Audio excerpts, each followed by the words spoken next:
After Caitlin Clark's season ended, a reporter asked for her favorite moment. Her response is a brilliant lesson in how to win, backed by science. Caitlin Clark and the Indiana Fever may have lost the game, but evidence shows they're on a winning path. Last night, basketball superstar Caitlin Clark officially ended her first WNBA season when her team, the Indiana Fever, lost to the Connecticut Sun 81-87. Clark led all scorers with 25 points, but she didn't have a great shooting night, going a dismal 3 for 12 from three-point range and only 10 for 23 overall. After the game, with her first whirlwind season over, a reporter asked Clark if she had a favorite moment. "Honestly, I feel like there's just been so many amazing moments," Caitlin replied. "But it's the moments that none of you see that I enjoy the most. It's not the basketball. It's the people I get to spend it with."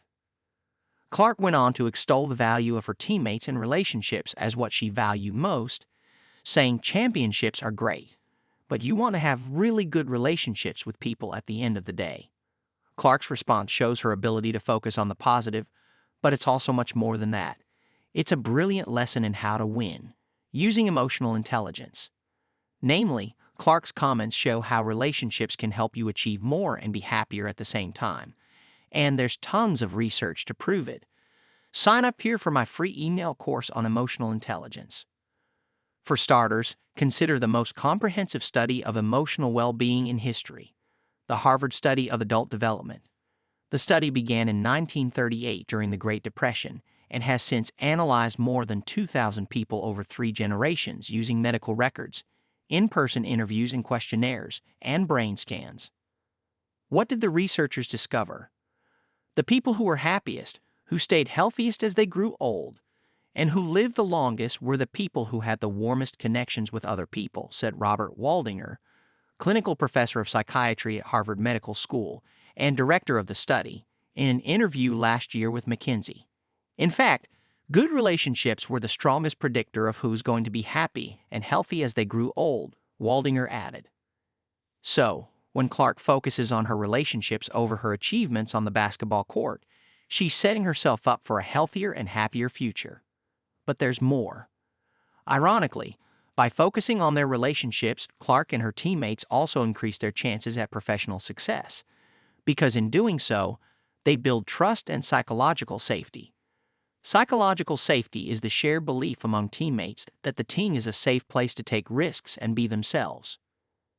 Activities that help teams foster relations can lead to improved team outcomes, state the authors of a meta-study on team performance, led by professors at MIT and the University of Illinois at Urbana-Champaign. The authors claim that psychological safety has been shown to support learning behaviors and team performance in work teams, and can be encouraged through nurturing the interpersonal relationships within a team. So, what are some examples of team activities you could incorporate that promote better relations among teammates and build psychological safety? Research shows that sharing meals can go a long way. For example, a 2015 Cornell study found that teams of firefighters who ate meals together performed better on the job when compared with other firefighter teams who dined alone. Guess the Fever got the memo. After the team got off to a rough start, losing 9 of their first 11 games, the Fever did. What else? They went out for dinner together. The team also has a reputation for trying to make their practice sessions about more than just basketball. Like when Fever coach Christy Sides set up Camp Day, in which players competed in party games like juggling balloons or moving ping pong balls around using only their mouth and a spoon. Or the time the team set up a makeshift mini-golf competition in the middle of practice. Activities like these help the Fever strengthen their relationships and build team chemistry, all of which no doubt contributed to the team's best record in years and their first playoff appearance since 2016. What's the lesson for you and your team? It's good to set goals and analyze outcomes, but focusing on these first and foremost over the emotional health of the team is counterproductive. If you really want to be successful, take a lesson from Caitlin Clark and the Indiana Fever. So, go ahead and organize that team meal. Try some new activities. Do something different, something fun. Something that will get your people talking, smiling, and laughing. Because when you prioritize relationships, you contribute to an emotionally intelligent culture, and you make everyone happier, healthier, and more successful in the process.